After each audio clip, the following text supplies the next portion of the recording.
Realisht tregu mediatik është shumë konkurrues, por ju keni vendin tuaj këtu, sepse e përfaqësoni me shumë dignitet. Nuk ngelet domethënë asgjë tjetër të them përveç se kësaj fjale që përgëzime dhe suksese dhe shumë fat.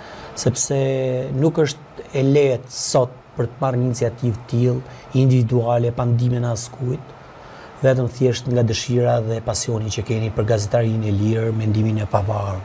Dhe kjo nga çdo njeriu, nga unë gjallë, jo vetëm respekt, por edhe motivacion ndoshta edhe për vetveten unë e tjerë si unë.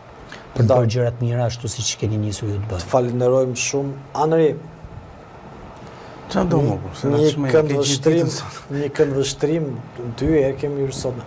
Një këndvështrim pse në këto momente u shkarkua. Dy herë kemi hyrë live, po kemi gjithë ditën që... Jo, gjithë ditën jemi këtu se ndikim ngjarjet, po them 2 herë kemi hyrë live. Pse u shkarkua Veliaj, çfarë fshihet, pse pikërisht këto momente Ogerta Manaseliu, fliteshin emra të tjerë dhe me sa duket Rama ka surprizuar. Vetëm emër që unë i jepsha rëndësi dhe i jepja mundësi duke parë tani do ta pranoj mirë apo keq se ku është Erioni nuk ka rëndësi, përpos fakti që Erioni prezumohet i pafajshëm, duhet të parë në kontekstin që kush mund të jetë personi më i duhur për të zëvendësuar Erioni. Unë nuk e besoj për shembull që zonja Balluku do ishte personi adapt ose i përshtatshëm, që është fjala më korrekte, për zëvendësuar Erion Veliaj. Nuk e besoj se ka staturën, as mekanizmat dhe as natyrën për 1000 arsye që e kam thënë, po përpos ambicjes zonjës Balluku për të qenë kryetare Bashkisë Tiranë, pavarësisht se edhe sot kryeministri Rama nuk e lëviz nga pozita e saj, e thamë që nuk do lëvizte këtu të studio, por kishim dhe informacion tjetër se zonja në fjalë do ministrie, do humbiste fuqin duke ndarë ministrinë. Pra do ndante ministrinë ose s'do të ishte zëvendës kryeministre, po nuk ndodhi asnjë nga këto, kështu që tregon që zonja Balluku i ka pozitat e forta tek Edi Rama, por jo tek ambicia e saj për zëvendësuar Erion Veliajin.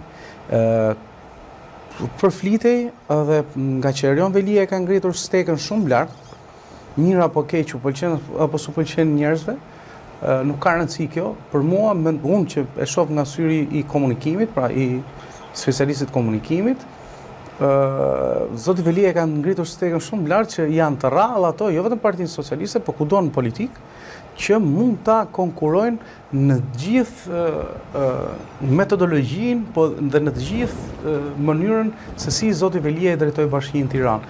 Dhe personi më adapt që unë shija se mund të bënte kandidaturën për të zëvendësuar Zotin Veliaj ishte Blendi Gonxha, dhe nga ana tjetër një natyrë tjetër për shkak të pozitave ku ka qenë zonjën Manastir Liu. Sinjalet e para ishin kur zonja Manastir Liu që nga hera që kur para se të arrestoj Zoti Veliaj u vendos në pozitat e kryetares Tiranës. Pra të gjithë njerëzit kryesisht në bazë dhe ishte pozicion delikat, se du ta kuptojmë të ormal, se pozicion delikat të kalosh nga Erioni, duke qenë Erioni akoma në kryetar bashkie, të kalohen të transmetohen pozitat tek Ogerta Manastir Liu. Ishte ndryshim stafi, ndryshim strukturash, më kupton çfarë dua të them? Jo vetëm dhe pa u ndryshuar, kërkon një lloj angazhimi të jashtëzakonshëm, sidomos kur ndodh para zgjedhjeve. Se ndodhi para zgjedhjeve. Përpos pastaj arrestimit, përgjegjësia u rritet më tepër për Tiranën. Kështu që edhe pse u vendos zonja Balluku në ndihmë dhe zonja Spiropali, asnjëra prej tyre po ta vije re nuk kishte fuqinë ose lidhjen më shumë me predispozitat e kryeministit për të parë vizionin e tij se kush mund të ishte i përshtatshëm për të drejtuar Tiranën, që ishte zonja Manastir Liu. Arsyet i di Rama më shumë. Por unë besoj se është kjo që them që tek zonja Manastir Liu nuk ka ekzistuar kurrë ambicia për të zëvendësuar Ramën. Ka qenë ambicia gjithmonë ka qenë për të bërë ato që duan bërë sipas projektit të trajnerit Rama dhe e ka parë gjithmonë veten pjesë e ekipit të Zotit Rama, kur si zëvendësuese ose pasuese e Zotit Rama. Unë besoj se Rama, paktën me deklaratën që bëri në fillim që Zoti Velia u arrestuan në detyrë dhe do të dënohet në detyrë, nuk pati bërë llogari me kushtet e paraburgimit, qoftë edhe me gjyqin që mundoj më shumë se 2 vite. Edhe si kurrë mos ta zëvendësonte Zoti Velia, mundoi edhe më shumë se 2 vite, pra deri në apel. Se nëse dënohet në fazë parë, deri në apel mund të shkojë deri më tepër se 2 vite. Për shkak të akuzave, kompleksitetit të veprës, për shkak të personave që janë të implikuar, për shkak bizneseve, shifrave, dokumenteve, për shkak të mbajtjes seancave gjyqësore, njëherë vjen njëri së tjetri, kështu që koha ndoshta ka qenë armiku i Ramës, por jo i Veliaj, i cili që para sa arrestimit mendoi se përballjen e tij ose gjyqin final nuk do e kishte me Ramën, por me drejtsinë. Pra nga ajo derë kur hyri, nga ajo derë do dilte për shkak të rrethanave. Jo, pozitave, rrethanave, po pozitave të masës shtrënguese që kishte, e cila përgjatë gjithë kohës, qoftë në shkallë të parë, në apel dhe në flas për masën arrest me burg, në shkallë parë, në apel dhe në gjykatën e lartë, mbeti e pa ndryshuar, e vetmja rrugë e Zotit Velia për ndryshimin e masës ose për dhënë një opinion mbi masën, ka ngelur kushtetuesja dhe Strasburgu dhe asgjë më tepër. Dhe fati i Zotit Velia për vijimin e seancave gjyqësore do bëhet nga prapa hekurave ose prapa xhamit të Qelisë. Nuk e di nëse ka një mundësi që e duket shumë e vakët mundësia që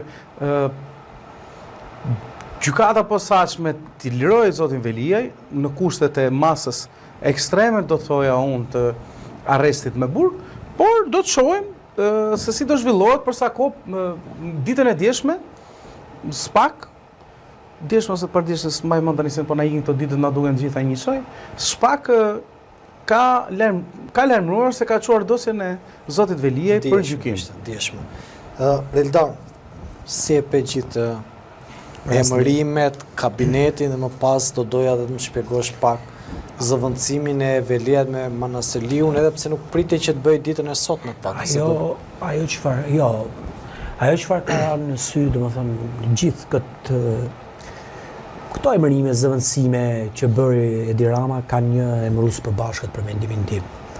Është ideja që pak rëndësi ka kush vjen dhe kush ikën, ajo çfarë mbetet është fortifikimi i konceptit të liderit. Pra, ne e kemi pranuar demokracinë si një sistemin më të mirë, paktën deri tani, derisa dalë një sistem tjetër më i mirë. Dhe autoritarizmi e vret demokracinë, sepse çfarë i bën institucionet shumë të opta. Krijimi i liderëve, i drejtuesve të fortë, i emrave të fortë në krye të institucioneve shqiptare, i bisqull. Institucione, në fakt duhet ishte kundra, duhet ishte institucione të forta dhe lidera të dobët. Sepse që të garantohet pavarësia e pushteteve. Një kryeministër i cili vendos